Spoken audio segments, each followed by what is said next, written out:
Ramakrishna Hari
Hare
सदा नाम घोष करो हरि कथा, सदा नाम घोष करो हरि कथा, तेने सदा चित्ता समाधान, सर्व सुख ल्यालो सर्वालंकार, आनंदे निर्भर डुल्लत सो, आसो ऐसा कोठे आठवची नाही, आसो ऐसा कोठे आठवची नाही, देहीच विदेही भोगू दशा, सर्व सुख ल्यालो सर्वालंकार, आनंदे निर्भर डुल्लत सो। तुका म्हणे आम्ही झालो अग्निरूप, तुका म्हणे आम्ही झालो अग्निरूप, लागो निरूपा पुण्यांगा, सर्व सुख ल्यालो सर्व अलंकार, आनंदे निर्भर डुल्लत सो विठ्ठल।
नमो विश्वरूपा विष्णु माय बापा, अपार अमुपा पांडुरंगा।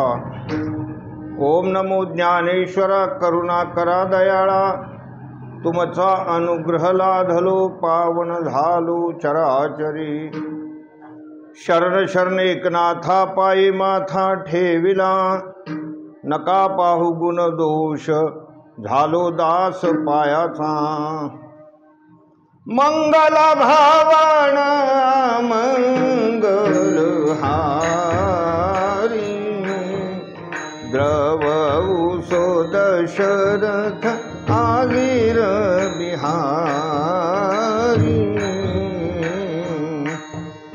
सिया राममय सब जग जानी, करहु प्रणाम जोरी जुग पानी। पवन तनय भक्तन हितकार, हृदय विराजत आवध बिहारी। प्रभु के चरणों में सदा पुनि पुनि करूँ प्रणाम। कभी तुम्हें भूलूं नहीं मेरे प्रियतम श्याम।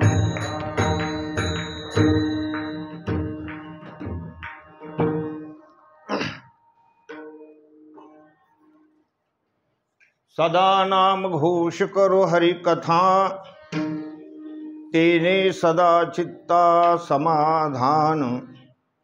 सर्व सुख ल्यालो सर्व अलंकार, आनंदे निर्भर डुल्लत सो। प्रस्तुत प्रसंगी सेवेकरता निवडलेला अभंग श्रीमान जगद्गुरु जगद्वंदनीय महाराष्ट्र भूषण वैराग्यमूर्ती तुकोबा राय यांचा हा भगवन नामानं भगवत कथेनं प्राप्त होणारा अनुभव व्यक्त करणारा अभंग आहे। विठ्ठल विठ्ठल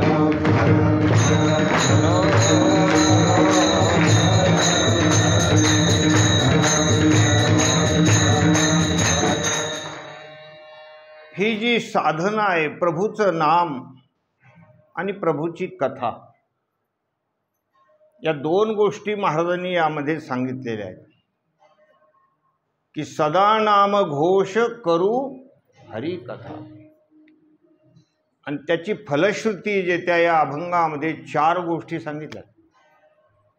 पहिली गोष्ट तर तेने सदा चित्ता समाधान। दुसरी गोष्ट आनंदे निर्भर डुल्लत सो। नंबर 3 देहीच विदेही भोगू दशा। नंबर 4 लागो निदू पाप पुण्यांगा। साधनेची फलश्रुती आणि संतांनी ती अनुभवलेली आहे। अनुभवे आले अंगा ते या जगात येत असे। त्या गोष्टीचा आम्ही अनुभव घेतलेला आहे। भगवंताच्या नामामध्ये भगवंताच्या कथेमध्ये काय सामर्थ्य आहे त्याची महाराज या ठिकाणी अनुभूती सांगतायत। विठ्ठल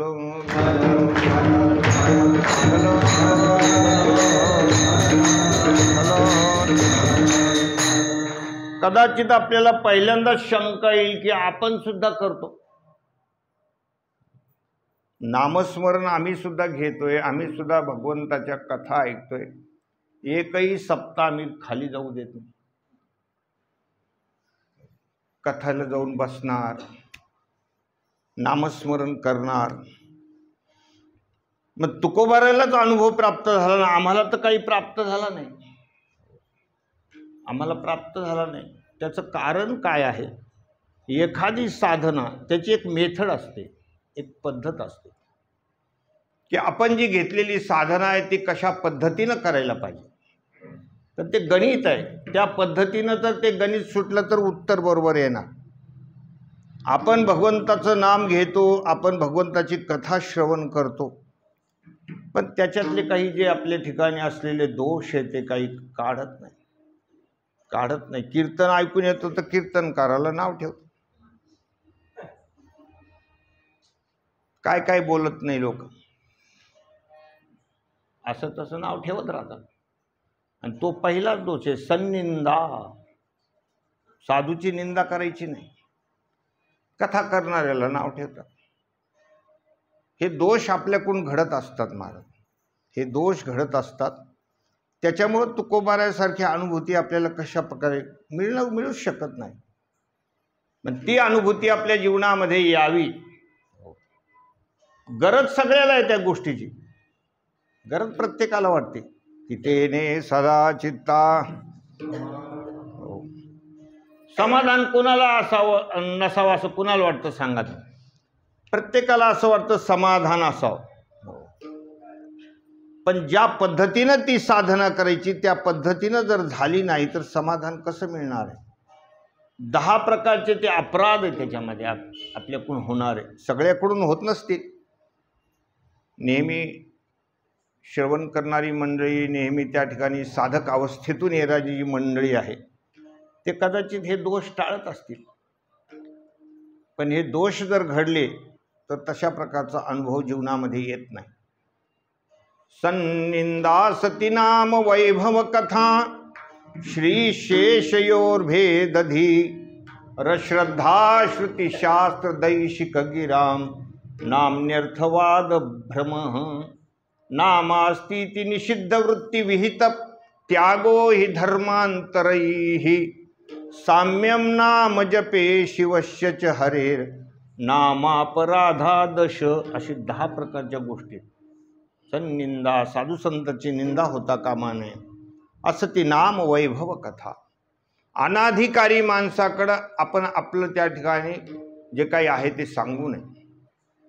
जे काही लोक अनाधिकारी त्याच्यासमोर आपल्या पोथ्या उघडायच्या नाही, आपलं ज्ञान सांगायचं नाही. तिथे काय उपयोग होतो? अंधा पुढे दीप, खराशी चंदन, सर्पा दुग्धपान करू नये. किंवा आपल्याकडे म्हणतात पालथ्या घागरीवर. आणखी काय म्हणतात? गाढवा पुढे आणि कालचा गोंधळ. अनाधिकारी माणसाला जर आपण सांगू लागलो, कीर्तन ऐकून आलो, असं ऐकलं तसं ऐकलं, ज्ञानेश्वरीत असं आहे, या ग्रंथात असं आहे, पण तो त्याच्यातला अधिकारी नाही. अनाधिकारी माणसाकडे आपण असती नाम वैभव कथा श्रीशेषयोर्भेदधी रश्रद्धा श्रुतिशास्त्र दैशिक गिरा. त्या ठिकाणी हरिहरामध्ये भेद बघून भक्ती करणारा जो मनुष्य आहे तो सुद्धा दोषच आहे. हरिहरामध्ये भेद बघायचा नाही, दोघांमध्ये साम्य बघायचं. आणि जर दोष भेद बघून भक्ती करत असेल तर तोही दोषच आहे. तो तुम्हाला महाशिवरात्रीच्या दिवशी तो विषय ऐकायला मिळणार. आणि त्या ठिकाणी निषिद्ध विहित, त्या भगवंताच्या नामाच्या बलावर एखादा मनुष्य म्हणत असेल नामानं पाप भस्म होतं, म्हणून त्या ठिकाणी निषिद्ध कर्म करायचे. निषिद्ध कर्म करायचे, दारू प्यायची, मद्यपान त्या ठिकाणी मांसाहार करायचा आणि रात्री कीर्तन ऐकायचं. म्हणजे नामानं ते धुवून जातं. तुम्हीच सांगता ना महाराज, तुका म्हणे महापातकी पतित होती जीवनमुक्त हेळा मात्रे. म्हणजे हेही करायचं आणि तेही करायचं, पापही करायचं आणि नामस्मरणही करायचं. अशा प्रकारे हे करता कामा नये. अनेक त्यामध्ये दोष सांगितलेले आहेत. ते सगळे दोष विरहित अशा प्रकारचं नामचिंतन जर आपल्याकडून घडलं, भगवत कथा मग ते सांगणं असो ऐकणं असो, दोन्हीचाही अधिकार तेवढाच असतो. श्रोता वक्ता याच्यामध्ये काही भिन्नता नसते. जितका वक्ता महत्त्वाचा आहे तेवढा श्रोतासुद्धा काय आहे? महत्त्वाचा आहे. त्यामुळं कथा श्रवण करणं, कथा सांगणं, या सगळ्या गोष्टी ज्या आहेत, अशी जर ही साधना केली तर तुकोबारायांना जी अनुभूती प्राप्त झाली ती अनुभूती आपल्याला प्राप्त होऊ शकते. विठ्ठल विठ्ठल.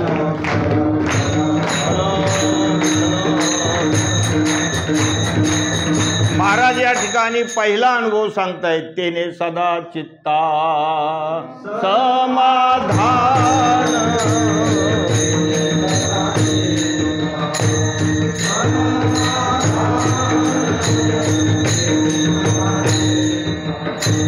सदा नाम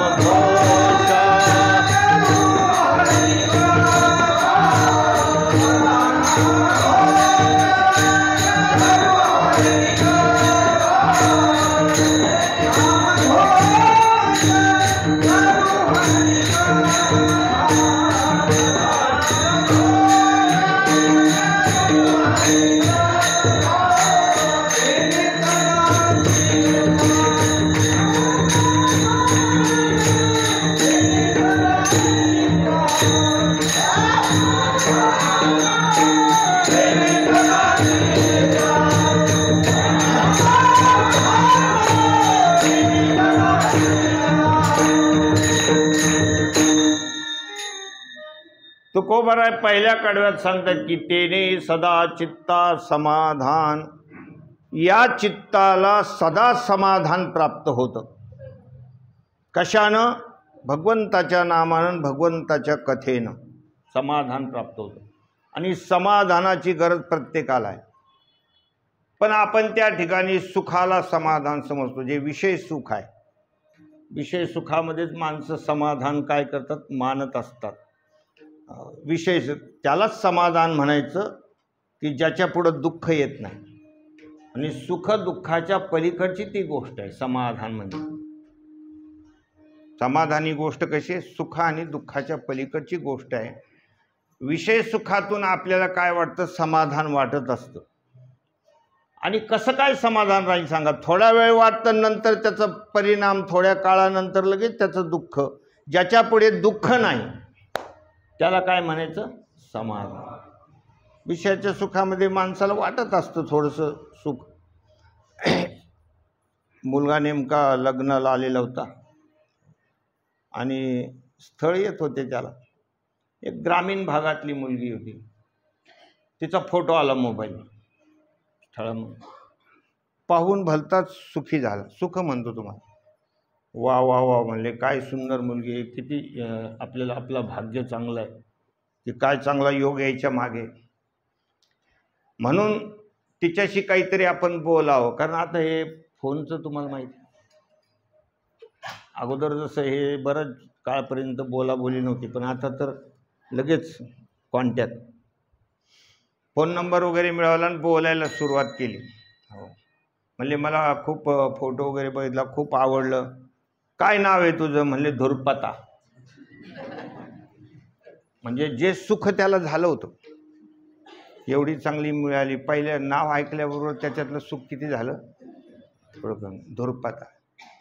म्हणले शिक्षण काय झालंय? म्हणले MBBS. म्हणले बापरे, डॉक्टर झाली का काय? नाही म्हणले तुमचा गैरसमज झालाय, म्हैस बांधता बांधता सुटली, म्हणजे MBBS. हो विठाला विठाला.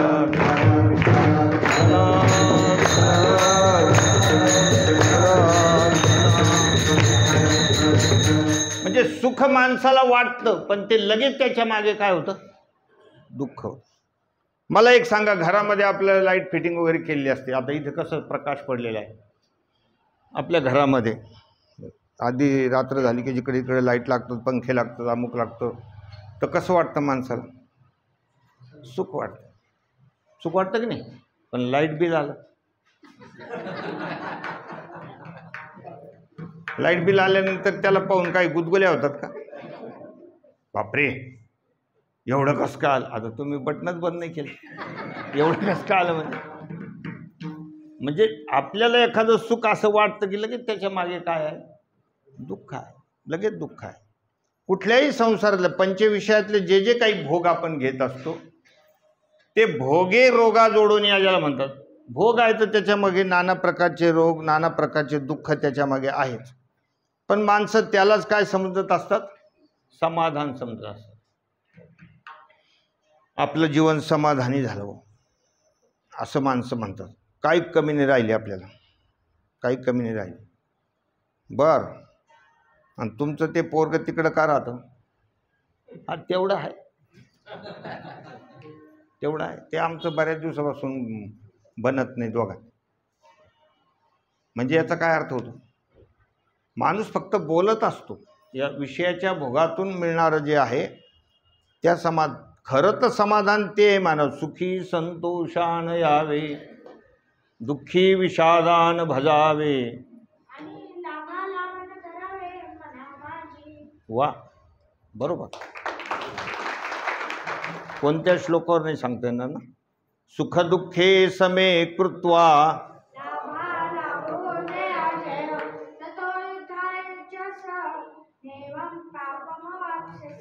सुखी संतोषान यावे, ही पहिली ओवी.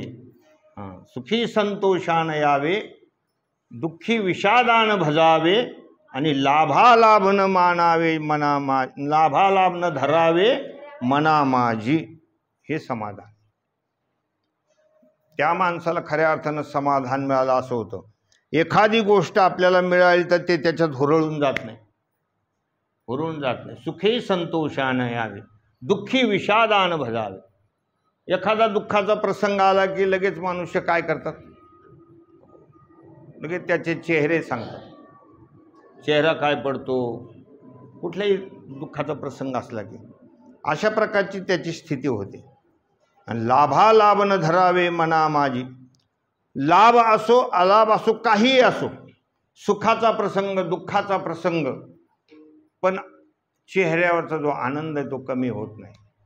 त्यांना म्हणायचं समाधान मिळालं. असं थोडं तर माणसाला नुसतं लाडू खाऊन बी मिळतं, मग त्याच्याने थोडा चेहरा खुलत असतो. चहाचा कप घेतला तरी माणसाचा चेहरा खुलतो. थोडी चांगली चहा झाली तरी माणसं बापरे लय टेस्टी झाली, आज लय जबरदस्त झाली. दुसऱ्या दिवशी पुन्हा बिघडलं की चेहरा पडला. काय बिघडलं? चेहरा पडला. मी स्वतः ऐकले का ती सासूबाईला चहा आणून दिला, दूधच कमी राहिलं होतं, पाण्यासारखं करून आणून दिला. तिला नाही आवडलं तर तिनं गपचीप बसावं. काल कसा झाला होता, आज तर नुसत्या घोड्याच्या मुतावने म्हणजे झाला कचरा सगळा. आणि ती सुनबाई परत परत बोलणारी, ती म्हणली तुम्ही किती बारे घेतला होता सांग. थोड्या थोड्या गोष्टीवरून माणसाचं समाधान बिघडून जातं. एक क्षणभर समाधान चांगलं सुख वाटतं ते म्हणून त्याला समाधान म्हणायचं नाही. सुख आहे थोडंसं, विषयापासून मिळणारं सुख आहे. जर मिळालं नसतं लोकांनी विषय तरी कशाला भोगले असते. थोडाफार त्याच्यामध्ये आपल्याला सुख मिळत असतं, पण ते लगेच दुःखाला जन्म देत असतं. ते लगेच दुःखाला जन्म देतं. कोणतंही एखादं मिळालं की लगेच दुःख. अहो बऱ्याच वर्षानंतर मुलगा आला तर पेढे घ्या, पेढे घ्या, पेढे. सुख आहे, घ्या पेढे. 5-10 किलो पेढे वाटले. काही नाही, पावशेर एक वाटायचे राहिले तेवढ्यात मागून एक जण पळत आला, म्हणले पेढे वाटणं बंद करा, मुलाला उलटी झाली, खेळ खतम. म्हणजे त्यामध्ये दुःख आहे. दुःख मिश्रित सुख आहे ते, म्हणून ते विषय सुख आहे. त्याला समाधान म्हणत नाही, याला समाधान म्हणतात. जे जगद्गुरु तुकोबारायांनी आपल्या जीवनामध्ये मिळवलं ते खऱ्या अर्थानं समाधान आहे. आणि ते समाधान कशानं महाराजांना मिळालं तर सदा नाम घोष करू हरी कथा. हा सदा शब्द दोन्हीकडे लावायचा. सदा नामाचा घोष आणि सदा हरी कथा. कोणी म्हणेल हे कसं शक्य आहे? हे कसं शक्य आहे? नाम काही सतत आपण घेऊ शकतो का? आपल्याला जर काहीच काम नाही, काही नाही, तर नामस्मरण मुखामध्ये घेता येतं. तसं तोंडाला काही फारसं काम नसतं माणसाला. इकडच्या तिकडच्या गप्पा मारत बसतात लोक. हातानं पायानं वगैरे हे कामं होत राहतात. मुखानं नामचिंतन घडू शकतं. जगद्गुरु तुकोबाराय तर प्रत्येक कार्यामध्ये नामस्मरण करतो. आणि नाथ महाराज सुद्धा सांगतात, हरी बोला देता, हरी बोला घेता, हसता खेळता हरी बोला, हरी बोला गाता, हरी बोला खाता, सर्व कार्य करिता हरी बोला. आपण खाताना फक्त सुरुवातीला म्हणतो सदा सर्वदा, सुरुवातीला नामस्मरण करतो. नंतर काय महाराज, एखादी गोष्ट चवदार झाली तर कशाचं नामन कशाचं काय, सर्व ठिकाणी सर्व काळी प्रभूचं नाम करता येतं. आणि भगवत कथा सातत्यानं कशी करता येईल व त्याला तर काही तारखा ठरवावे लागतात, तिथं जाऊन करावे लागतं, असं काही नाही. ग्रंथावलोकन करणं एक माणसाच्या जीवनामध्ये असं नियम पाहिजे.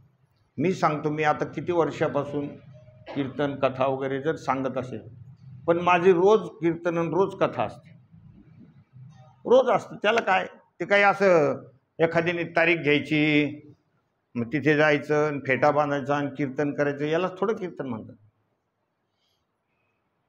नाही म्हणे आमच्या इकडे झालं, आमचं तिकडे झालं. सततम कीर्तयन्तो माम, सातत्यानं. आपल्याला ती आवड असली पाहिजे.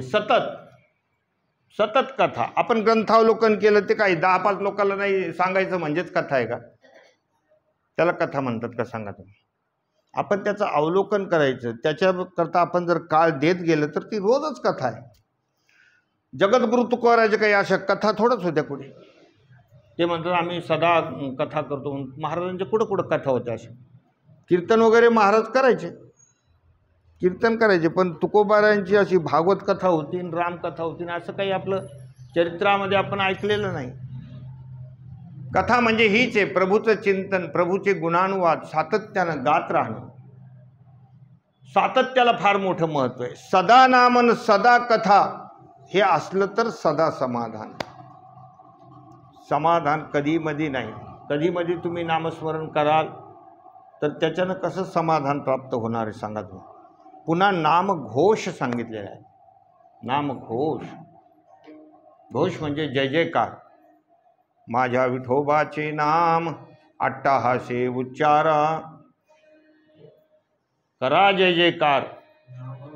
वाद्यांचे गजर, मृदंग विने अपार, टाळ घोळ. सकाळी काकडा भजनामध्ये हा अभंग किती जय जयकार करून म्हटल्या जातो. सदा घोष करायचा.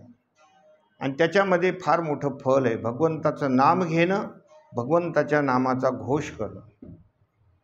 हे जे आपण म्हणत असतो पुंडली कवरदा मोठ्याने म्हणतो, हा घोष फार आनंद देणारा घोष आहे. काही लोक असे डोके लावतात की चीटी के पाव में घुंगरू बसता है वही अल्लाह सुनता है. एवढ्या मोठ्याने ओरड्याची काय गरज. मुंगीच्या पायात घुंगरू असलं ते वाजलं तर देवाला ऐकू येतं. एवढ्या जोराने गजर करायची काय गरज आहे. गर्जनेमध्ये खूप मोठं सामर्थ्य आहे. त्या रामरक्षा स्तोत्रात आहे बघा, भर्जनम भवबीजानाम अर्जनम सुखसंपदाम तर्जनम यमदूतानाम राम रामेति गर्जनम. भगवंताच्या नामाची गर्जना करायची. व्यवहारातलं जर आपल्याला बघायचं असेल तर एखादं छोटंसं लेकरू आहे, तान्हं लेकरू आहे, न्हाऊ घालून त्याला झोपवलेलं आहे. न्हाऊ घातल्यानंतर त्याला बरेच वेळ झोप लागते, कारण त्याला न्हाऊ घालताना जेवढा त्रास दिलेला असतो ते 2 घंटे उठतच नाही जागे. कारण बया 1-2 वयोवृद्ध म्हातारे असतात न्हाऊ घालायला, उलटं टाकतात त्याच्या पायावरती आणि पाणी त्यांच्या हाताने असं पाहतात. बरं आहे बरं आहे. त्यांचे बोटं म्हणजे उसाच्या टिपऱ्यासारखे झालेले असते. त्यांना कसं बी पाणी बरंच लागतं, त्यांना चटके नाही बसत. पण त्याचं त्या लेकराचं कातडं काय, यांचं कातडं काय, याचं गणितच लागली. बरं आहे बरं आहे. आम्ही त्याला उलटं टाकून एकदा पाणी पडलं का ते त्या चटक्याने आरडत ते जोरजोराने, आणि त्याचा आरडा ऐकू येऊन म्हणून त्याला उलटं टाकते. काय तुला आरडायचं, आरड उलटं टाकून द्यायचं त्याला. आणि मग भलतं चोळू चोळू घ्यायचं आणि पुन्हा हात पाय असे ओढतो. हे हातापायाची ओढाओढी कशाला. कारण पुढे याच्या जीवनामध्ये याची तानातानी व्हायचीच असते. आधीच सवय लावून ठेव, आधीच सवय लावून ठेव. मग एवढं त्याला ताणल्यानंतर ते झोपल नाही तर काय करेल. 2 घंटे तर असं मुस्कत नाही, लगे पडलं की पडलं. आणि उठल्यानंतर ते हळूहळू रडत असतं. सुरुवातीला एकदम आपण जसं स्वर लावतो ना असं असं ते हळूहळू सुटतं. आणि जोपर्यंत ते हळूहळू रडतं तोपर्यंत आई त्याला घेत नाही, आई घेत नाही. पण त्यानं काय एकदा मूळ स्वर सोडून ताडसप्तक धरला की आई धावतच जाते. कशाचा परिणाम आहे, ओरडण्याचा आहे की नाही. ओरडायला लागलं मोठं लगेच आई पळते, नाही आता घ्यावं लागेल लेकरं. आईला करुणा निर्माण होते, कारण गर्जनेमुळे. किती तुम्हाला उदाहरण सांगतो. एखाद्याच्या लाकडाचं घर आहे आणि त्याला आग लागली. आग लागल्यानंतर लोक विझवायला येऊ लागले. समजा कोणी थोडं पाणी येऊ लागले. भरपूर पाणी पाहिजे, आग लवकर विझवली पाहिजे. सगळं गाव आपल्याला गोळा करायचं तर खर्जेश्वरात हाक मारून जमणार आहे. आग लागली पळा रे नेधवा, असे तुम्ही जर मागे मागे जायला लागले तर लोकांनी कधी पळत यायचं. तुम्हाला जर आग विझवायची असेल तर मोठ्यानं ओरडावं लागेल. तसं याला 3 प्रकारची आग लागलेली. त्रिविध तापाचा लागला ओनवा, कवनरी घे आड कवन करी सावा धावा. त्यामुळं ओरडणं फार गर्जना फार महत्त्वाची आहे. आमच्या वडिलांची मला आठवण झाली. आमच्या वडिलांना आम्ही भाऊ म्हणायचो.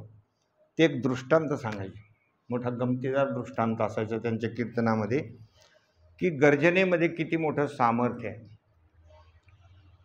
त्यांच्याच मुखातून ऐकलेला दृष्टांत आहे. एक गाव असं खेडेगाव वगैरे होतं आणि त्या गावामध्ये एक कुटुंब राहायचं. म्हातारा म्हातारी, मुलगा, 1-2 छोटे छोटे मुलं म्हणजे नातू वगैरे असे होते. एके दिवशी काय झालं, त्या मुलाला अचानक बोलवलं एका लग्न कार्याचं. त्याला तिकडे निरोप आला, काही तार वगैरे आले असेल, की तुम्हाला लेकराला घेऊन यावं लागेल. आता घरामध्ये शेतीचा माल येऊन पडलेला होता, शेंगा काय, ज्वारी काय, बाजरी काय, सगळं धान्य घरामध्ये. आता वयोवृद्ध म्हातारे 70-75 वर्ष वय झालेलं आहे, यांच्या भरोश्यावर कसं काय जाऊ. तो मला आता कसं काय बोलवलं ते 1-2 दिवस जावंच लागेल, घराचं राखण कोण करणार आहे. म्हणून त्याच ठिकाणी रात्री गस्त घालणारे इन्स्पेक्टर होते, ते इस्लाम धर्माचे होते, त्यांचं नाव अहमद भाई होतं. आणि यांचं त्यांचं खूप प्रेम होतं, त्यांचं खूप प्रेम होतं. म्हणून त्यांनी सांगितलं, म्हणजे मी 1-2 दिवस गावाला चाललो आहे, म्हणले अहमद भाई थोडं आमच्या घराच्या आजूबाजूला चक्रा मारा. तुम्ही जे गावात फिरत असता ना सगळीकडे, थोडं 2 दिवस आमच्या घराच्या आसपास चक्रा मारा. चोरीचं काही सांगता येत नाही, आजकाल भुट्टे चोर वगैरे आहे. आणि मग ते निघून गेले. काही हरकत नाही म्हणले, तुम्ही चिंता करू नका, मी तुमच्या घराची काळजी घेईन. हो म्हणले, त्याच्यासाठी सांगितलं, वयोवृद्ध माझे आई वडील आहेत. बस ते गेले निघून गेल्यानंतर चोराच्या लक्षात आलं की आज ह्या घरामध्ये चोरी करायलाच हरकत नाही. म्हातारी आहे, संध्याकाळी यांना दिसत बी नाही बरोबर, दिवसात असे करते, तर रात्र झाल्यावर यांना काय दिसणार आहे. म्हणून थोडंसं रात्र व्हायला लागली की लगेच 2-4 चोर त्या पोत्याच्या मागे जाऊन लपून बसले. म्हणजे घंटा 2 घंटे थांबू, सगळं गाव सामसूम झालं. काय न्यायचं ते नेऊ, कुठं सोनं, कुठं पैसे काही भेटले पाहू. जसं त्या याच्या मागे लपले त्याला या म्हाताऱ्याला चव लागली बघ. म्हाताऱ्याला चव लागलं. म्हाताऱ्याचं कान लई तिखट होतं, डोळ्याने कमी दिसत होतं पण कान खूप तिखट होतं. तो मला काहीतरी गडबड दिसती बरं, काहीतरी गडबड. झोपण्याची त्यांची तयारी होती. म्हातारा इकडं त्याची घोंगडी टाकलेली, इकडं म्हाताऱ्याची घोंगडी टाकलेली होती. आणि थोड्या वेळाने मग तो म्हातारा म्हणायला लागला, ए इकडे काय राहिलं आता, पाण्याचा तांब्या भरून दिलाय, काठी तिथं आहे, चष्मा तिथं आहे, आता काय येते का नाही का मारू काठी फेकून. अशा प्रकारे बोललो. ती काय करणार, येऊन बसली. अरे तुला काय बोलायचं आता, किती तुझ्यावर माझं प्रेम आहे, 100 साल पहिले. ती म्हणली, काय सुचलं काय माहीत तुम्हाला, आता काय काय तुम्ही बोलायला लागले. अरे तुला माहिती आहे का, मी तुला एक गोष्ट सांगणार आहे. तू असं समज की तुला त्या ठिकाणी तुझ्या उदरामध्ये मूल आहे, तुला दिवस गेले, अशा प्रकारचं म्हण. ती म्हणली, आता तुमचं डोकं फिरलं काय, आपलं वय काय, तुम्ही बोलता काय, ह्या वयात काही पण गप्पा करायला लागले, बोलती का नाही म्हणले. ती म्हणली, बरं बाबा, आता तुम्ही म्हणतात काय करणार, नाही तर मारलं असते. ते चोट्टे तिकडं गालातल्या गालात हसायला लागले. म्हणले, अरे म्हातारं तो भलतं चमत्कारी, भलतं चमत्कारी. बरं बाबा ठीक आहे म्हणले, तुझं त्या ठिकाणी बाळंतपण झालं, तुला एक मुलगा झाला असं म्हण. ती म्हणले, नाही म्हणते का नाही. म्हणले, झालाच नाही तर कसं म्हणू, दातच पाडील. म्हणले, नाही म्हणले. बरं बाबा झालं, पण त्या मुलाचं आता नाव ठेवणार का नाही ठेवणार. म्हणले, ठेवावंच लागेल ना. मग त्या मुलाचं आपल्याला अहमद भाई नाव ठेवायचं. म्हणले, आपण कोणत्या जातीचे, आपल्यात ते नाव चालत नाही, पण मला आवडतं ना, मला आवडतं ना, अहमद भाई ठेवा. बरं बाबा अहमद भाई, ठीक आहे, तुझं ते लेकरू 5 वर्षाचं झालं असं समज. म्हणले, बाबा आता जे म्हणतील त्याला हा हा म्हणत जाऊ. ठीक आहे म्हणले, 5 वर्षाचं झालं, बाहेर खेळायला गेलेलं आहे, आणि त्याला आता जेवायला बोलायचं. म्हणले, बोलव त्याला. आता याला हिला काय वाटलं, सगळं खोट्याच गोष्टी आहेत, कशाचं काय आणि कशाचं काय, कशाचं काय आणि फाटक्यात काय काय काही म्हणी आहे बाबा, कठीणच. स्वतःचं ठेवायचं झाकून, काही पण म्हणी आहेत, मोठ्या गमतीदारच म्हणी आहे सगळ्या. बोलव म्हणले. मग तिने आपलं हळूच कमी आवाजामध्ये अहमद भाई दिल्लीनं ठेवून एक. म्हणले, ते पोरगं जर येशीकडे खेळत असलं तर तू इतक्या जोराने इतक्या हळूच हाक मारून ती येणार आहे का. ती येशीजवळ आहे, मोठ्याने हाक मार. ती मोठ्यानं म्हणली, अहमद भाई, असं मोठ्याने, एकदम मोठ्यानं आवाज गेल्याबरोबर ते इन्स्पेक्टरचं नाव होतं. ते पळतच आला. काय झालं बाबा, काय झालं बाबा? काही नाही म्हणले, जरा शेंगा आलेल्या आहेत शेताच्या. ते इन्स्पेक्टर आलं ना तिथं. हां, शेंगा वगैरे घ्या म्हणजे, थोड्या घरी न्या, काही खा इथं, याच्याकरता बोललो. शेंगाच्या पोत्यामागं कोण होते? चोरटे. पकडले, चोरटे पकडले, हाणलं त्यांना, आत टाकून दिलं. आपला दृष्टांत संपला. कशामुळं आला पळून? गर्जना. गर्जनेमुळं ते धावत आलेले. एक सामान्य मनुष्य जर तुम्हाला दुःखातून सोडवतोय तर परमात्म्याची हाक का मारू नये? म्हणून ही गर्जना आहे. साधू संत मोठ्याने गर्जना करतात, त्या गर्जनेला फार मोठं महत्त्व आहे आणि ते सातत्यानं व्हायला पाहिजे. सदा नाम घोष करू हरिकथा. सदा नामस्मरण, सदा भगवंताच्या नामाचा घोष आणि भगवंताची कथा. विठ्ठल विठ्ठल.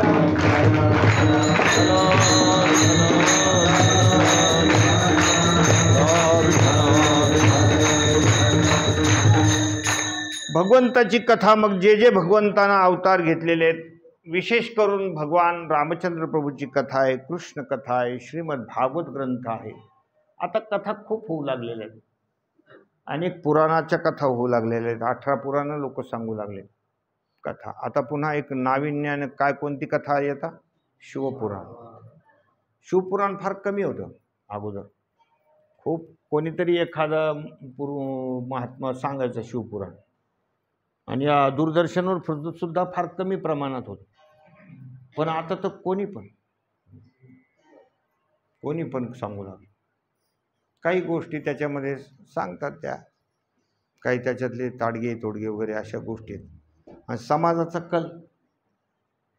समाजाचा कल बघून आहे सध्या की लोकांना काय आवडतं. आता सगळे लोक ते एक लोटा जलच्या मागे. त्याच्यामुळं भागवतकारांनी भागवत सोडलं आणि शिवपुराण घेतले हातामध्ये. आता ते पण सांगतात तुम्हाला, इकडे बेलवाहन तिकडे बेलवाहन, हे असं करा ते तसं करा. आणि लोक ते थोडेसे, आता काय म्हणावं, थोडे अर्धे निर्धे भ्रमिष्ट झालेले लोक आहेत. बरं, थोडंफार दुःख असलं की ते त्याच्या मागे धावत राहतात, ते करत राहतात. त्रिविध तापानं होरपळलेले लोक आहेत. लोक काय सांगतात त्याप्रमाणे करत राहतात. तर अशा प्रकारे ह्या कथा सगळ्या चालतात. पण विशेष करून रामकथा, भागवत कथा वगैरे हे व्हायची. या कथेमध्ये भगवंताचे गुणानुवाद वर्णन केल्या जायचे. अगोदरचे जे कथाकार मंडळी ते, आम्ही लहान होतो त्यावेळेला खूप पाठांतर राहायचं त्यांचं, खूप पाठांतर राहायचं. आणि ते संहिता वाचन वगैरे करायचे. आमच्या गावामध्ये विखरणचे एक महाराज होते, विखरणकर महाराज. तर ते भागवताचे संहिता वाचन करायचे. सकाळी 4 तास बैठक राहायची. दन श्लोक वाचायचे. आता जे कथा करणारे महाराज लोक आहेत ना, त्यांना श्लोकच वाचता येणार नाही. श्लोक वाचता येणार नाही. त्या गोष्टी वगैरे ग्रथित केलेल्या आहेत, ते करायचं. आणि समाजाच्या भावनेला हात घालण्याचा जास्त प्रोग्राम, अशी स्थिती. त्यांचं खूप पाठांतर राहायचं. इतकं सांगायचे महाराज विस्तृत रीतीनं भागवत कथा. त्यांचं मला लहानपणामध्ये श्रवण घडलेले. अशी ही कथा राहायची. म्हणजे कथेमध्ये खूप मोठं सामर्थ्य आहे. कथेनं माणसाच्या जीवनामध्ये परिवर्तन घडतं. आपण संतांची कथा, भगवंताची कथा श्रवण केली का ते ऐकून माणसाच्या जीवनामध्ये परिवर्तन होत असतं. विठ्ठल विठ्ठल.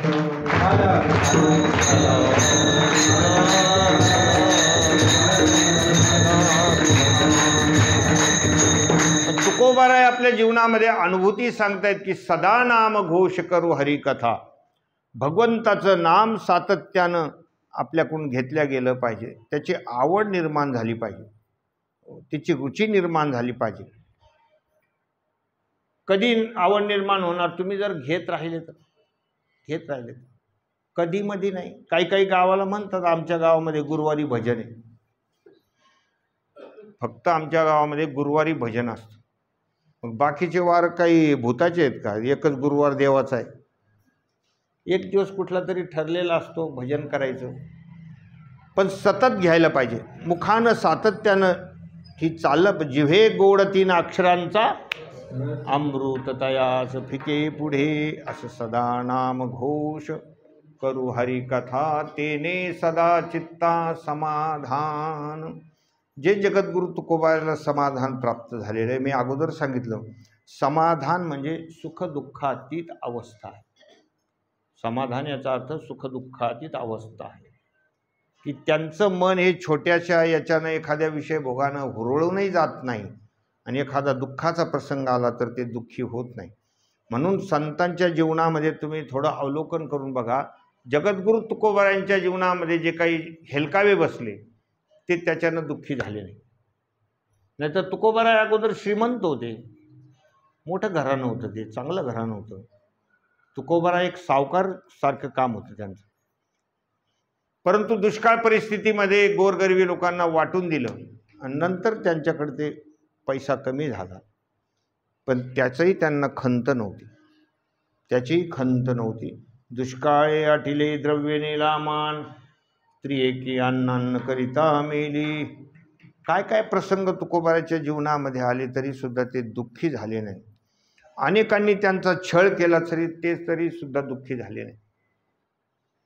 किती जणांनी त्यांचा, मंबाजी गोसावींनी छळ केला, रामेश्वर भट्टांनी त्यांना गाथा बुडवायला लावला, पण तुकोबाराय दुःखी झाले नाही. आणि एखादा काही सुखाचा प्रसंग आला असला तरी ते काही हुरळून गेलेले नाही, हुरळून गेलेले नाही. त्याला म्हणायचं समाधान. म्हणून समाधानाची व्याख्या थोडी लक्षात ठेवा. आपण व्यवहारामध्ये हा समाधान शब्द वापरत असतो, पण ते एक विषय सुखाच्या माध्यमातून वापरतो, पण त्याच्या मागे दुःखाचा हेलकावा हे लक्षात ठेवायचं. विठ्ठल विठ्ठल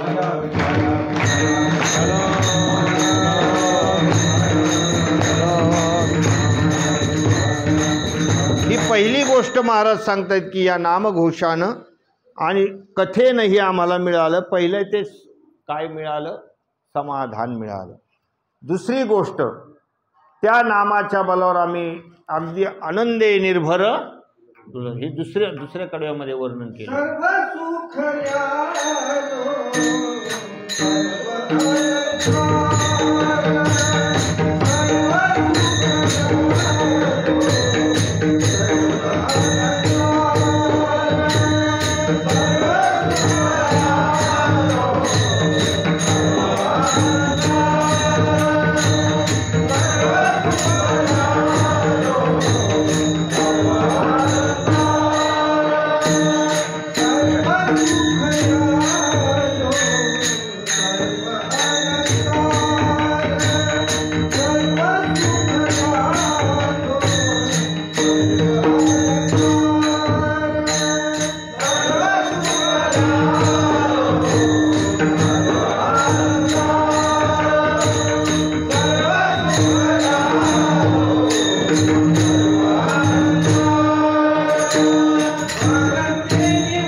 सर्व सुखल्यालो सर्व अलंकार आनंदे निर्भर डुल्लत सो. हा निर्भर जो शब्द आहे, निर्भर म्हणजे चिंतारहित. संतांचं जीवन आनंदे निर्भर डुल्लत सो. ज्यांना खऱ्या अर्थानं समाधान प्राप्त झालेलं आहे ते स्वच्छंद विहरण करत असतात. ज्याप्रमाणे भागवतात जे नवयोगेश्वरांचा संवाद येतो ना, ते जे नवयोगेश्वर आहेत त्यांच्या चेहऱ्यावर प्रचंड आनंद आहे, त्याला खरं समाधान म्हणतात. त्यांची नावं काय काय ते?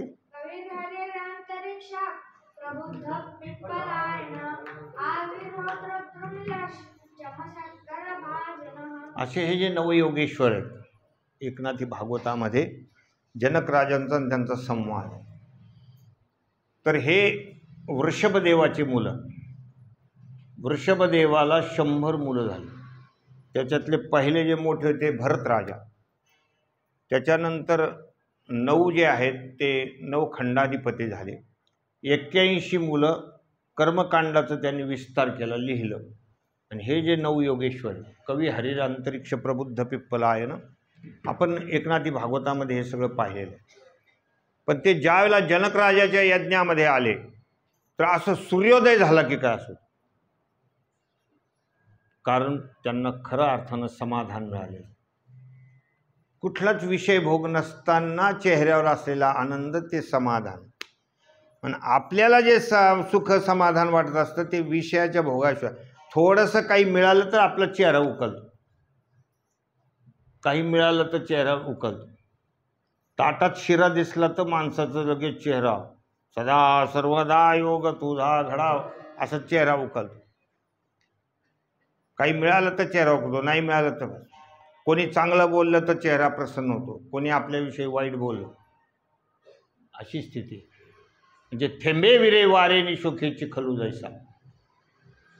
पण संतांचं जीवन तसं नसतं. त्यांचं मला वाटतं एक वर्णन आहे, अव्या हतेष्ट असे एक श्लोक आहे, भागवताचाच श्लोक आहे. त्यांनी त्यांचं विहरण सांगितलेलं आहे. अव्या हतेष्ट असं त्याची काही सुरुवात आहे. असू द्या, त्यांचं ते वर्णन नवयोगेश्वरांचं की ते कसे स्वच्छंद विहरण करत होते, कसा त्यांच्या चेहऱ्यावर दिव्य आनंद होता. जनक राजाच्या नगरीमध्ये ते नवयोगेश्वर आले आणि त्याला म्हणतात सर्व सुखल्यालो सर्व अलंकार आनंदे निर्भोर डुल्लत असो. आपण घालतो ते अलंकार वेगळे, महिला अलंकार घालतात. अलंकार घातलं म्हणजे त्यांना आनंद वाटतो. लग्नाकार्यात वगैरे गेले की मग सर्व सुखल्यालो म्हणजे भारी भारीतली साडी वापरणं, एखादी भारी असली बुवा चांगली सध्या लेटेस्ट म्हणजे आउट ऑफ फॅशन नाही पाहिजे. आता सध्याची लेटेस्ट एखादी असली चांगली भारी ती घालायची. नुसतं ते वस्त्र परिधान करून नाही, मग सर्व अलंकार, कानातले अलंकार आहेत, इथं काही असतं, पुन्हा हातात बांगड्या आहेत, कंबरपट्टे आहेत, बरेच काही अलंकार असतात, पायातले अलंकार असतात. आणि हे सगळं असलं मग आनंदे निर्भरडुल्लत असो. मग ते त्या ठिकाणी लग्न कार्यामध्ये वगैरे इकडे तिकडे मिरवत असतात. नुसतं मिरवून बी त्यांना आनंद होत नाही. कोणीतरी त्यांना विचारायला पाहिजे की हे केवढ्याला घेतलं, मग त्याचा अजून विशेष आनंद आहे. पण हे अलंकार नाहीत. यामध्ये जे वर्णन केलेले ते बाहेरचे अलंकार नाही. नाही तर हे बाहेरचे अलंकार घातले की माणसाला त्याचं एखादी जास्त जाड चैन वगैरे असली सोन्याची तर माणसं बहुतेक त्या माणसाच्या वरच्या 2 गुंड्या उघड्यात राहतात. कोणी पाहिली पाहिजे ना, पाहिलीच पाहिजे ना. असं आहे. बोटात जर अंगठी असली, ज्या बोटात अंगठी असेल त्याच बोटानं तो दुसऱ्याला काम सांगणार, हे उचल ते उचल. मग अचानक कोणी विचारायला पाहिजे केवढ्याला बसली, मग बरं वाटतं त्यांना. हे अलंकार वेगळे, हे कपडे लत्ते वगैरे हे अलंकार वेगळे. पण हे सर्व सुखले आलो, सर्व सुख म्हणजे ब्रह्मसुख, आत्मसुख.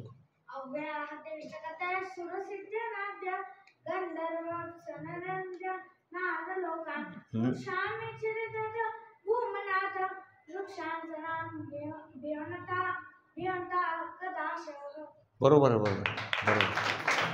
मला आठवलं की ते सगळीकडे कसं विहरण करतात. त्याला बरेच वेळानंतर ते लक्षात आलं. बरं, आपण सांगू शकत नाही, आपल्याला फक्त एकच शब्द माहिती.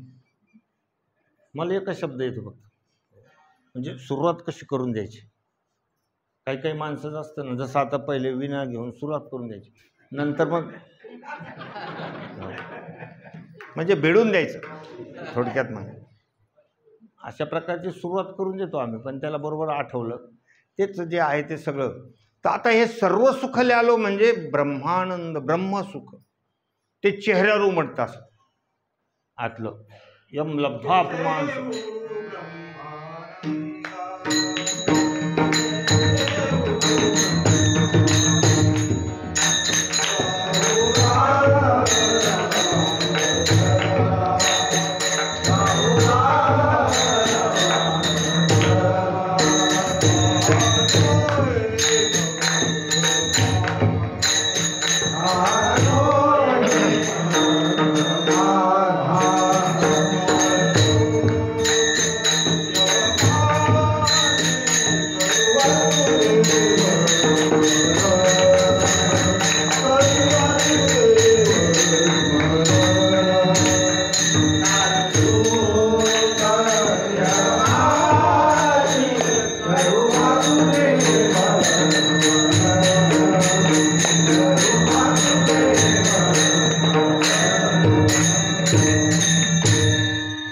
ब्रह्मानंद आहे.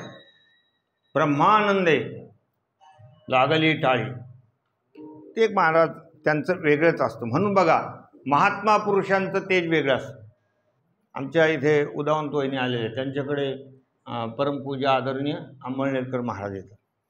तर ज्यावेळेला त्यांच्या गाड्या वगैरे येतात, बरेचसे लोक असतात, खाली उभे राहिलेले 5-50 लोक राहतात, 100 लोक इकडून तिकडून उभे राहतात. पण जे स्वतः बाहेर घराच्या बाहेर येऊन उभे राहतात ते कोणाला पाहायला उभे राहतात? कधी गर्दी पाहते, कोण कोणाचा मामा आहे, कोण कोणाचा काका आहे, कोण कोणाचा भाऊ आहे, याच्याकरता उभा राहतात, त्यांना पाहायला उभा राहतात. फक्त त्यांना बघण्याकरता उभा राहतात. आणि त्यांना पाहिलं की आपल्याला वाटतं आपल्याला भगवंताचं काय झालं, दर्शन. कारण काय, ती सेवा आहे, तो ब्रह्मानंद, ते परमात्मरूप झालेले. म्हणून अशा प्रकारचे हे नवयोगेश्वर पण होते. हे नवयोगेश्वर इतका आनंद होता त्यांच्याकडे चेहऱ्यावर, त्यालाच म्हणतात सर्व सुखले आलो. सर्व सुख म्हणजे वरच्या अलंकाराला काही महत्त्व नाही, वरचा कपडा साधा असू द्या. तुम्ही मला सांगा, आता स्वामी समर्थ फार भारीतला ड्रेस आहे का, त्यांनी भारीतले कपडे अंगावर आहेत का? हे सामान्य माणसं करीत असतात, हे मला पसंत नाही, ते मला पसंत नाही, हे असंच आहे ते तसंच आहे, हे मला शोभून दिसेल का साडी, हे मला शोभून दिसेल का? अरे तू शोभते का हे पाय आधी, मला शोभून दिसेल. हे बाहेरच्या गोष्टी नाही, ते आतला आनंद असतो त्यांचा. बाहेर त्यांनी नुसतं साधं पंचा जरी घेतला तर ते दिसून. आमचे गुरुवर्य आहे परमपूज्य काका, अंगावर खांद्यावर नुसता पंचा आहे, पण लोक नुसतं बघत राहतात, आपल्याला कधी दर्शन होणार, आपल्याला कधी दर्शन होणार. आमचे वडील एखाद्या गावाला वगैरे जायचे, आम्ही शिंगोरीला एकदा त्यांचं कीर्तन होतं, 7-8 पलंग असे 7-8 बाज वगैरे टाकलेले होते, एका बाजावर ते बसले होते, तर सगळ्यांच्या नजरा त्यांच्याकडे होत्या. ते काय आहे, ब्रह्मसुख आहे, आतलं सुख आहे. म्हणून त्याला म्हणतात सर्व सुखले आलो. आणि सर्व अलंकार, कोणते अलंकार असतात, भक्ती, ज्ञान, वैराग्य, हे सगळे अलंकार असतात. आणि 16व्या अध्यायातले सगळे 2626 अलंकार त्यांच्या अंगावर असतात. 16व्या अध्यायातले अभयम,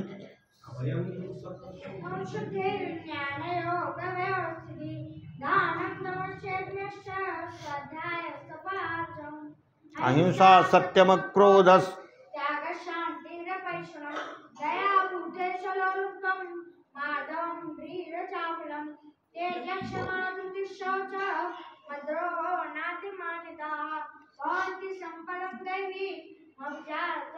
हे सगळे दैवी संपत्तीचे अलंकार आहे, सगळेचे सगळे 26 अलंकार. याचे 26 अलंकार तर कोणी घालत बी नसेल. आता किती काय अलंकार असतील हो, 10-5 माणसाकडे फार कमी असतं, महिलाकडे जरी असले तरी 26 नसतील का? आहेत कोणा एखाद्याकडे 26 असतील कदाचित दागिन्याचे नावं, पण 26चे 26 कोण घालणार? पण या महात्म्याकडे 26 अलंकार, ते अलंकार आपण पूर्ण ज्ञानेश्वरीमध्ये सांगितलेले आहेत. त्याच्यामुळं तुमच्या सगळ्याच्या पाठच आहे, तुमच्या सगळ्याच्या लक्षात आहे, मला माहिती आहे.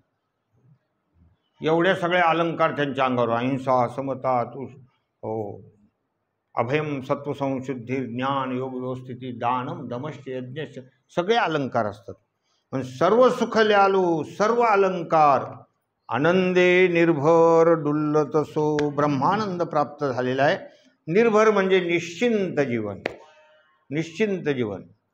कोणत्या गावाच्या विषयी आसक्ती नाही, कशाविषयी काही आसक्ती नाही, काही नाही. कुठेही जाऊ सारखंच आहे महाराज, कुठेही असू द्या. असं काही नाही की याच गावाचा लढा आहे त्याच गावाचा लढा आहे. सर्व ठिकाणी ते तसेच असतात, आनंदीच असतात. जसे काही लोक म्हणतात की हेच गाव आम्हाला आवडतं, तेच गाव आम्हाला आवडतं.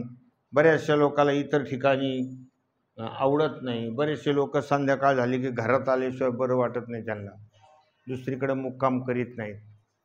एक जण मला म्हणला, दुसरीकडे मी गेलो तर मला झोपायचे आहेत. सवय लागलेली आपल्या घराची, हे आपला विषय, हा आपल्या घराची सवय लागलेली आहे. दुसरीकडे लोक झोपत नाही तर ते काय बोलावं आता त्यांना सांगा. त्यांना कधी महात्मा पुरुष कळणार आहे? महात्मा पुरुष कुठेही जाऊ महाराज, त्यांना सगळे गाव सारखे जातात. हे विश्वची माझे ऐशी मती जयाची स्थिर, किंबहुना चराचर आपणची झाला. म्हणून त्यांच्याविषयी जे काही वर्णन आले, तुकोबाराय म्हणतात की हे सगळं आम्हाला या नामानं भगवत कथेनं प्राप्त झालेलं आहे. आनंदे निर्भर डुल्लत असो. आणि त्या भगवन नामामध्ये ते एवढे रंगलेले असतात की कोणतं गाव आहे, कोणता काळ आहे हे सुद्धा त्यांच्या लक्षात राहत नाही. कैसे माझ्या गुणी झाले, देश काला ते विसरले, कीर्तने सुखी झाले आपण पाची, कृष्ण विष्णू हरी गोविंद या नामाचे निखिळ प्रबंध, माझी आत्मचर्चा विशद उदंड गाती. ते वर्णन 3ऱ्या कडव्यात केलेलं आहे.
असो ऐसा कोठे आठवची नाही, देहीच विदेही भोगू दशा. भगवंताचं नाम, भगवंताची कथा याच्यामध्ये एवढं मोठं सामर्थ्य आहे की महात्मा पुरुष या देहामध्ये असून सुद्धा ते विदेही झाले. देहीच विदेही भोगू दशा. आमच्या आष्टी भागाला तिकडे पाथर्डीकडे एक आदरणीय प्रातस्मरणीय मदन महाराज होऊन गेले, महात्मा पुरुष मदन महाराज बियाणी म्हणून. तर ते अशी स्थिती होती महाराज की असो ऐसा कोठे आठवची नाही. भगवंताचं भजन करताना ते स्वतःला विसरून जायचे. हरिपाठाच्या मध्ये जे विठोबा रुक्माई भजन व्हायचं ना, तर ते किती वेळही चालायचं, त्यांना बंद करावं लागायचं. ते मध्ये जर विठोबा रुक्माई असं करू लागले की ते नाचायचे. ते मग नंतर जे शुद्धीवर असलेली भजनी ते त्यांचा पाय धरायचे. म्हणले महाराज हरिपाठातलं भजन आहे, हरिपाठ झाल्यावर चहा घ्यायचा आपल्याला. ते त्यांना शुद्धीवर आणायचे, पण त्यांना भान राहत नाही. देहीच विदेही भोगू दशा. एकदा मी त्यांचं कीर्तन ऐकलं, त्यांना नवीन अभंगावर कीर्तन करायचं होतं, ते लिहून आणलं ते अभंग. थोडा पाठ केला, पाठ होता आला पण म्हणजे राहू द्यावा जवळ. आणि ते कीर्तनाला सुरुवात केली आणि एक कडवं काही त्यांना आठवायला तयार. कुठे आहे तो कागद कुठे? तर तो म्हणला मी तिथं ठेवून आलो आपल्या तिथं. घेऊन ये आता. ती धर्मशाळा बरीच लांब होती ना. म्हणले महाराज राहून द्या ना खजकडू. आता लोक भयंकर विचित्र. लोक तरी कुठं पाठ रे, राहू द्या ना एखादं. अरे वा, फार शहाणा आहे तू. जाय घेऊन ये. त्याला पाठवलं. तोपर्यंत 15-20 मिनटं विठ्ठल भजन सुरू. पण ते आला तो घेऊन धावडत. काय महाराज उली तिली तर बोलायचं होतं ना तोवर, तुम्ही भजनच केलं. देरीकडे नंतर मग ते पाहिलं वगैरे, त्याच्यावर मग त्यांनी सांगितलं. म्हणजे देहीच विदेही भोगू दशा अशी स्थिती आहे. मी काही संत मंडळी बघितली की ते त्यांच्या भजनामध्ये याच्यामध्ये एवढे रंगून जायचे की ते देहावर राहत नाही. देहावर राहतो. इथे सुद्धा एक संत बैरागी बाबा यायचे आपल्या शहरामध्ये. आम्ही लहान होतो त्याला राजा बाजारमध्ये यायचे. ते भजन करायला लागले की ते कधी उभा राहत होते आणि कधी खाली पडायची भीती वाटायची. स्टेजवरून खाली पडायची भीती वाटायची. 2-4 डोकं सावध राहायचे त्यांना धरायला. त्यांनी काय एकदा झांज हातात उचलली, राधे राधे गोविंद गोविंद राधे असं ते वाजून बिजून करायचे, तर ते देह भान विवर्जित अवस्था होती. असे ते महात्मा असतात. ते नामचिंतनाने त्यांना ती गोष्ट प्राप्त झालेली असते. बाकी तर मग सगळं देहावर येऊनच काम चालू असतं महाराज. अशी स्थिती आहे. म्हणून देहीचं विदेही भोगुदशा. काही लोक म्हणते ना देहीचं विदेही, तर ही अवस्था दारूनं प्राप्त होते. बरेचसे असतात बुंगारी, त्यांना काही कळत नाही काय चाललंय काय नाही, असे असतात ना. एक बुंगारी मनुष्य असं शौचाला गेला, सकाळी डब्बा घेऊन गेला. ते डब्बा थोडं गळकं होतं, कुठतरी ते छिद्र होतं, ते त्याचं होस तर ते पुरं पाणी गळालं. आता ते बुंगारीच त्या डब्यालाच लागला बोलायला, मला धोका देतो, उद्या पाहतो तो सोय. मला धोका देतो, उद्या तो सोय पाहतो. डब्यालाच लागला शाद्याला. दुसऱ्या दिवशी पुन्हा ध्यान करून ते डब्बा नेल आणि काय सोय पाहिली, आधी धुवून घेतलं आणि मग गेलं. आता जिरलीक म्हणतोय, काय दोरड्या म्हणून. त्यांना बी शुद्ध नाही राहत, त्यांना बी शुद्ध नाही राहत. हे काय असं थोडंच आहे, देहीचं विदेही भोगुदशा. काही बुंगाऱ्यासारखी थोडंच, तशी अवस्था नाही. प्रभुचिंतनानं भगवत कथेनं प्राप्त झालेली ती अवस्था आहे. त्यांना शरीराचं कुठल्याही प्रकारचं भान नाही. म्हणून या ठिकाणी असो ऐसा कोठे आठवची नाही, देहीच विदेही भोगुदशा. शरीर आहे पण शरीरावर कुठल्याही प्रकारचे आसक्ती राहिलेली नाही. म्हणून त्यांना खाण्यापिण्याचं वगैरे कुठल्या प्रकारचं भान नसतं. आपलं जेवण झालं का नाही झालं याचंही त्यांना भान नसतं. अशी एक उच्चतम ती अवस्था आहे, उच्चतम अवस्था आहे. आणि अशा प्रकारचे महात्मा पुरुष मी माझ्या दृष्टीनं बघितलेले आहेत. आमचं काही पुण्य असेल, त्यांचं दर्शन पण आम्हाला झालेलं आहे. आमच्याकडे आमचे विठ्ठल भाऊ बसलेले होते, उतराणकर महाराज यायचे. ते अशी स्थिती होती त्यांची.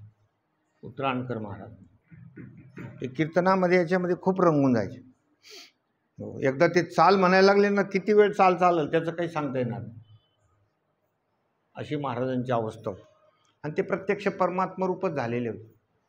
48 वाऱ्या त्यांनी पंढरीच्या पायी केल्या होत्या. आणि सांगितलं, पांडुरंगा अजून 2 वाऱ्या मला करायची इच्छा आहे. आणि नेमकं त्यांना अर्धांगवायूचा थोडा झटका आला. तर ते म्हणले, भगवंता काही नाही, मी जास्त काही अपेक्षा केली नव्हती, अजून 2 वाऱ्या मला करायच्या होत्या. कोणीतरी एक वैदू आला तिथे. वैदू आला, वाईला औषध वाताल औषध ते असतात वैदू लोक बोलतात. असा आवाज देत देत आला आणि मग त्यांच्या घरात घुसला. म्हणले, अरे काय दुखतं काय रे तुझं? काय म्हणले, माझी वारी व्हायची, आता काय मी देऊ का औषध? मी औषध देऊ का? तुला काय कळणार आहे? म्हणले, आता एवढं मोठं काय, मला हातपाय हालत नाही काही, मी कसं काय जाणार? माझ्याकडे औषध आहे. म्हणले, काही 2-4-5 पुड्या दिल्या, हे घे म्हणले. तर दुसऱ्या तिसऱ्या पुढीत तर ते चालायला लागले. त्यांची वारी घडली. औषधाचे पैसे पण नाही गेले, थोडं दिले म्हणजे त्याचे काय पैसे, पुढं येईल म्हणले पैसे घ्यायला. म्हणजे प्रत्यक्ष भगवान तिथे आले. असे साक्षात्कारी महात्मा पुरुष आमच्या दृष्टीनं आम्हाला बघायला मिळालेले. तर ही सगळी गोष्ट कशी, देहीच विदेही भोगुदशा. आणि आता हे शेवटचं जी फलश्रुती सांगतायत, ती फलश्रुतीमध्ये महाराज म्हणतात की आमचं हे जीवन भगवन नामानं, भगवत कथेनं, भगवंताच्या नामाचा घोष करून अग्नीसारखं हे जीवन झालं. त्याच्यामुळं आणि पाप आणि पुण्य या दोन्ही गोष्टी आमच्या अंगाला लागत नाही, असं शेवटच्या कडव्यात वर्णन आलेलं आहे.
विठोबा रखुमाई विठोबा रखुमाई विठोबा रखुमाई विठोबा रखुमाई विठोबा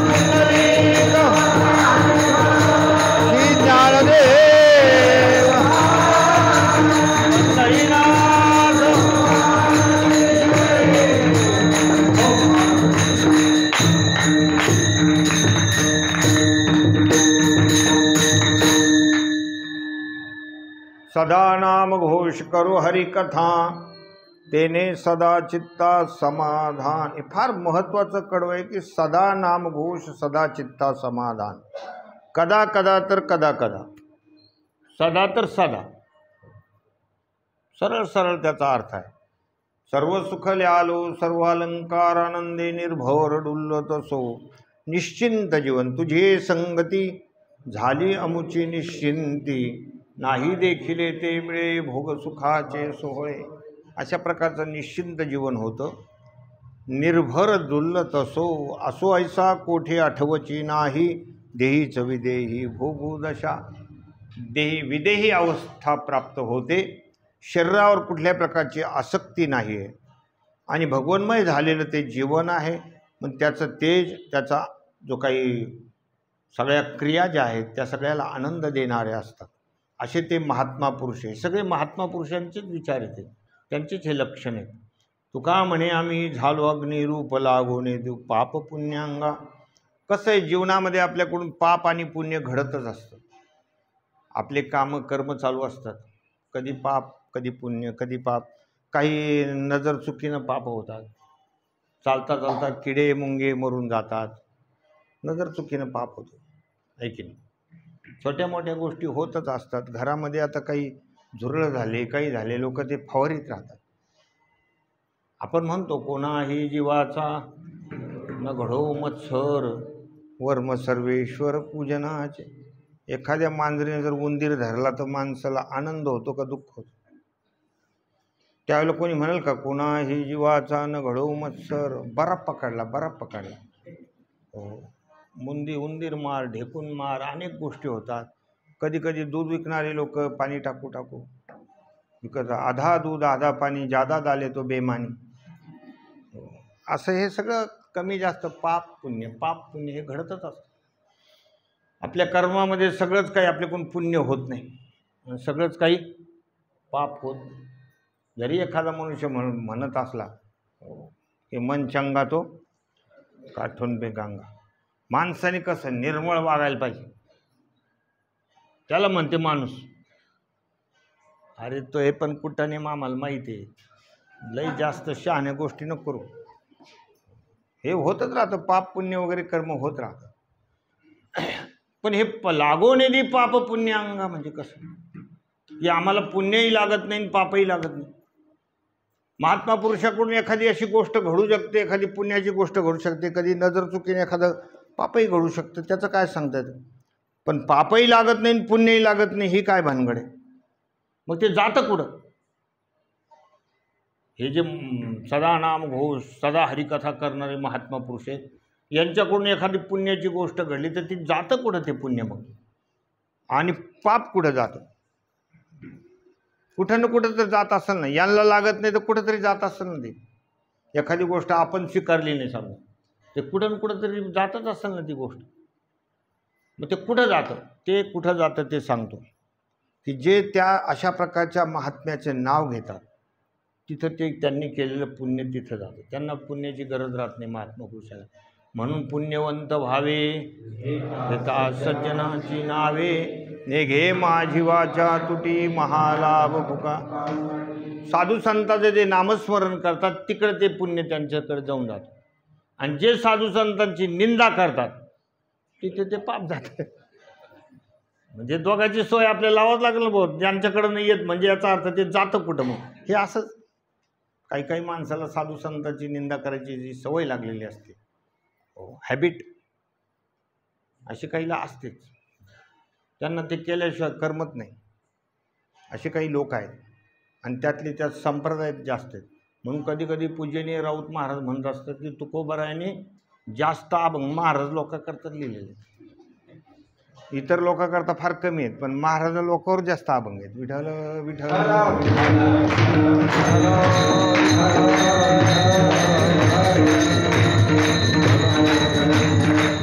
यांना पापही लागत नाही पुण्यही लागत नाही, कारण ते पाप पुण्यातीत अशी ती अवस्था असते, कारण त्यांनी सगळं कर्म हे भगवंताला समर्पित केलेलं असल्यामुळे त्यांची अशी अवस्था होते. महाराज सगळ्या गोष्टी त्यांना प्राप्त होतात. कशा कशा प्रकारे अनेक उदाहरण देऊन त्या गोष्टी पटवलेल्या आहेत. ते आपलं जे आहेत ना, गीतेतला जो श्लोक आहे ना, तो नैव किंचित करो मी ती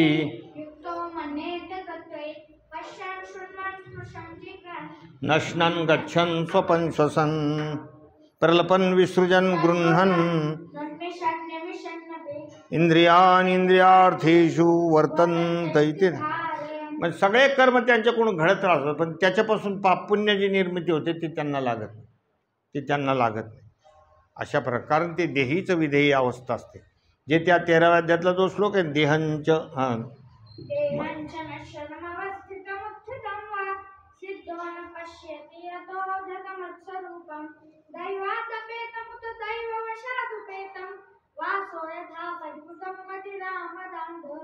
हे जे त्यांचं उद्दृष्टांत देऊन खूप सुंदर वर्णन केलेलं आहे महात्मा पुरुषाचं.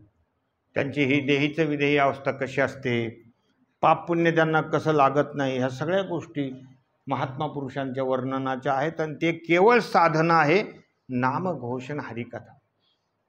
आपण या दोन साधनेकडे लक्ष द्यायचं, की नामस्मरण जितका वेळ मिळेल तितका वेळ नामस्मरण करत राहायचं.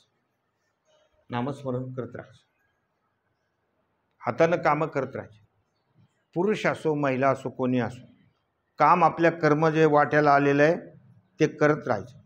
नाहीतर आम्ही आता माळ हातात घेतलेली आहे आणि महत्त्वाचं काम सोडून द्यायचं. एखादं महत्त्वाचं काम सोडून द्यायचं नाही म्हणे महाराजांनी सांगितलेलं आहे की तुम्ही नामस्मरण करा. तसं नाही, कामामध्ये काम काही म्हणा राम राम, जाईल भवश्रम सुख होईल दुःखाचे. वाट्याला आलेले कर्म करत राहायचे. आले भागा ते करीतो नाम तुझे उच्चारितो. आलेलं कर्म करायचं, आनंदी जीवन जगायचं, नामस्मरण करत राहायचं, भगवंताची कथा वाचन करायची, हे सगळं करायचं. गीताचे अध्याय आहेत, आता इथे शिकायला येतात बरेच लेकरं. गीतेचं मंत्रस्वरूप ते श्लोक आहेत. एकेका श्लोकामध्ये खूप मोठं सामर्थ्य आहे. गीतेचे तुम्हाला 2 श्लोक आले तरी तुमचं बरंचसं काही काम होऊन जातं, एक आलं तरी काम होऊन जातं. आणि जर पाठच झालं तर मग बघायचंच काम नाही. आता हा आमचा छोट्या आहे बघा, नातू हा रुद्र आहे, याला जोडाक्षर वगैरे तसे वाचता येत नाही अजून, पण दन श्लोक म्हणतो तो गीतेचे. ऐकून ऐकून त्याच्या पाठ झालेलं आहे. गुरुन हत्वाय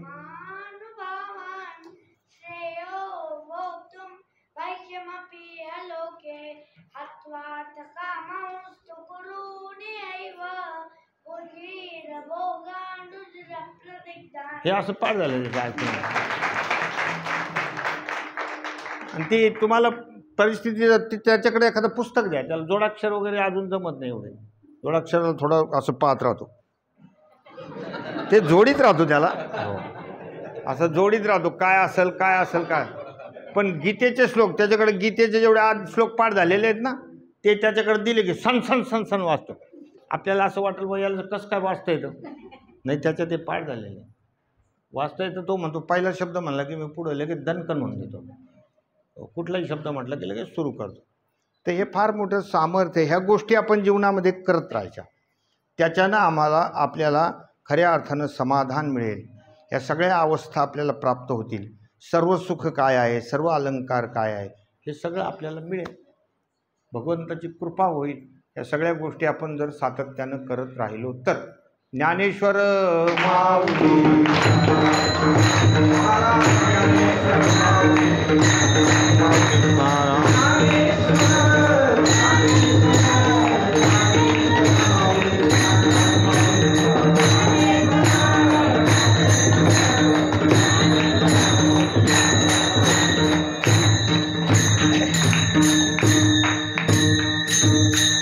एकादशी कोणाकडे आहे का? परवा महाशिवरात्री आहे. तर परवा महाशिवरात्रीनिमित्त रात्री 9 ते 11 आमच्या ज्ञानेश्वरचं कीर्तन होणार आहे. ज्ञानेश्वरचं कौतुक करावं तेवढं कमीच आहे. त्याचं कारण कसं आहे, ते फार उशिरा त्याच्या हातात ही गोष्ट लागलेली. हे लेकरं हे बालपणात आहे, यांना बाळकडू आहे. हे बाळकडू आता हे छोटंसं, याचे 2,500 श्लोक पाठ झाले आहेत. याला बाळकडू चांगलं मिळालं म्हणून हे फार तयारी त्यांची चांगली होणार, ग्रंथाचे ग्रंथ पाठ होणार. पण त्याचं एक कौतुक असं आहे की त्याला बऱ्याच काळानंतर ही गोष्ट हातात लागली. खरं तर एक नाथ भागवताचं आपल्या तिकडे झालं ना ते प्रवचन, ते नाथांची कृपा झाली. पण तो फार प्रयत्नशील असल्यामुळे फार चांगल्या प्रकारचं चिंतन वगैरे मांडतो. आणि ते त्याची सगळी बुद्धी पण एकाग्रतेनं ते श्रवण करणं, या सगळ्या गोष्टी असतात. त्याच्यानं परमात्मा कृपा प्रसाद करत असतात. प्रसाद देतात भगवान, देत नाही असं नाही. म्हणून तर पहिल्यांदाच हनुमानजीनं जवळ घेतलं. पहिलंच कार्यक्रम बजरंग बली की जय. त्याच्यामुळं ते एक गोष्ट झाली. म्हणून परवा महाशिवरात्रीनिमित्त ज्ञानेश्वरचं कीर्तन होणार आहे. अजून काही सूचना वगैरे आहेत का? काही नाही ना. 9 ते 11 आहे. सगळेजणांनी भरपूर संख्येनं येऊन त्याचाही आनंद घ्या. तरी न्यूनते पुरते अधिकते सरते, करुणी घ्यावे तुमते विनवित्वासे. प्रभू तुमचे निकेले हे धर्म कीर्तन सिद्धी गेले. येथ माझे जी उरले पायी कपन. विठ्ठल जय जय.